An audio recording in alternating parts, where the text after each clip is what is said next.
여러분 안녕하세요. 오늘은 성경 속에 등장하는 성막과 성전 이야기를 쉽고 재미있게 풀어보겠습니다. 성막과 성전 둘은 어떤 차이가 있을까요? 그리고 왜 우리에게 중요한지 함께 알아보겠습니다. 출애굽 후 이스라엘 백성은 40년간 광야를 떠돌았습니다. 하지만 그들은 혼자가 아니었죠. 하나님은 항상 그들과 함께 하셨습니다. 그리고 하나님은 특별한 명령을 내리십니다. 내가 너희와 함께할 성막을 지어라. 성막은 모세가 시내산에서 받은 하나님의 설계대로 만들어졌습니다. 동물 가죽과 천으로 덮은 이동식 텐트였죠. 중앙에는 가장 중요한 장소인 지성소가 있었는데 이곳에 하나님의 언약궤가 보관되었습니다. 지성소는 오직 대제사장만 1년에 한 번 들어갈 수 있는 하나님의 임재가 머무는 거룩한 공간이었습니다.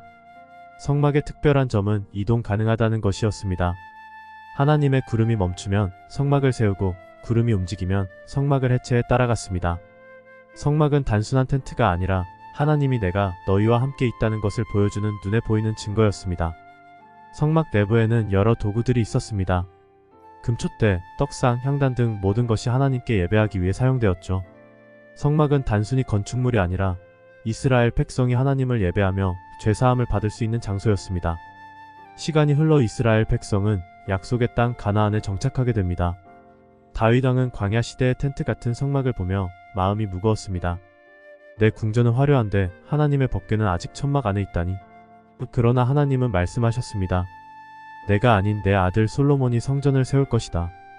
솔로몬은 아버지 다윗의 뜻을 이어받아 BC 966년경 성전을 짓기 시작합니다. 레바논에서 가져온 백향목과 금으로 성전을 꾸몄고 내부는 그야말로 화려함의 극치였습니다. 완공된 성전은 높이 약 20m, 길이 30m로 당시로선 웅장한 규모를 자랑했습니다. 솔로몬 성전은 단순한 건축물이 아니었습니다. 이곳은 하나님께 예배하고 하나님과 백성이 만나는 특별한 장소였습니다. 성전은 이스라엘의 신앙 중심지가 되었고 백성들은 그곳에서 하나님의 축복을 누릴 수 있었습니다. 하지만 이 웅장한 성전도 영원하지는 않았습니다.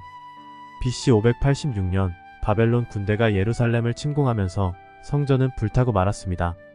이스라엘 백성은 바벨론으로 끌려가 포로 생활을 시작했죠. 70년의 포로 생활 후 이스라엘 백성은 고향으로 돌아갈 수 있게 되었습니다. 그리고 그들이 가장 먼저 한 일은 성전을 재건하는 것이었습니다. 스룹바벨과 에스라의 지도 아래 새 성전이 세워졌죠. 하지만 중간에 외부의 방해로 공사가 멈추기도 했습니다. 스룹바벨 성전은 솔로몬 성전만큼 화려하지는 않았습니다. 그러나 백성들에게는 신앙을 회복하는 중요한 상징이었습니다. 이후 헤롯 왕이 이 성전을 대대적으로 확장하며 웅장한 헤롯 성전이 탄생합니다. 헤롯 성전은 솔로몬 성전보다 더 크고 화려하게 지어졌습니다. 유대인들은 이 성전을 보며 큰 자부심을 느꼈죠.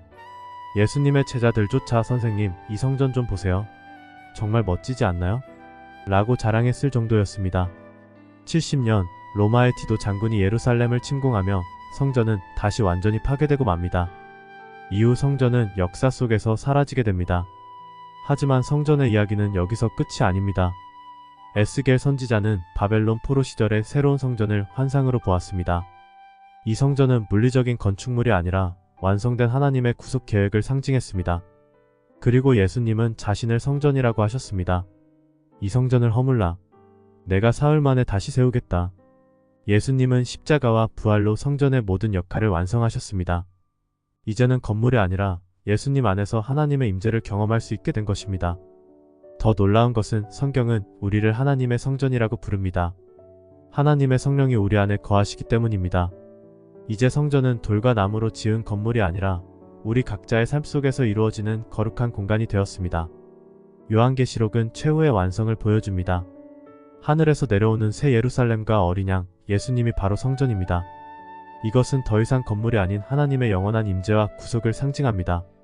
성막에서 시작된 하나님의 이야기는 성전을 거쳐 예수님과 우리 안에서 완성됩니다. 하나님의 성전은 단순히 과거의 건축물이 아니라 지금 이 순간 우리의 삶과 마음 속에 존재합니다. 오늘 이야기가 여러분에게 하나님의 사랑과 임재를 더 깊이 느끼게 해드렸길 바랍니다.